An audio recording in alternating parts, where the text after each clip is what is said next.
Sa Lipa City, Batangas, nakunan po na isang news scooper ang 40 tuta. Nakabalot po ito sa net at isinilid sa luggage compartment ng isang bus. Nakatutok si Dano Tingkungko.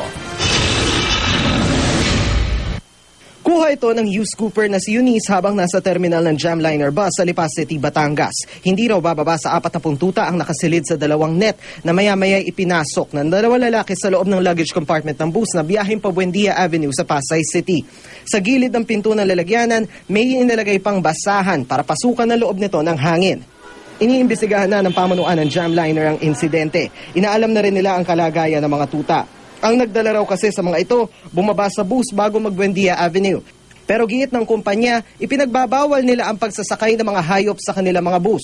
Hindi talaga kami nagsasakay ng live animals eh. Unang-una, pwede ang magdala ng mga sakit, o kaya pwede makakagat ng pasahero natin.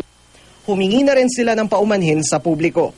Humihingi na kami ng paumanhin kung meron man kaming sakta na damdamin ng mga tao tungkol sa pangyayari nito. Talagang sa susunod, hindi namin ito talaga papayagan na mangyari ulit. Ang Philippine Animal Welfare Society o PAWS dismayado sa pangyayari. Delikado raw sa mga tuta ang ilagay sa luggage compartment. Marami na raw silang natanggap na kaparehong insidente. Ang problema, hindi malinaw ang saklaw nito sa Animal Welfare Act. Sa Amendment of the Animal Welfare Act, kailangan ng itahasang sabihin na bawal ilagay sa mga luggage compartment. Dapat kasi common sense na. Isipin natin na kung tayo mismo, hindi tayo maglalagay ng mga bata doon sa luggage compartment. Dano Tingkungko, Nakatutok, 24 Oras.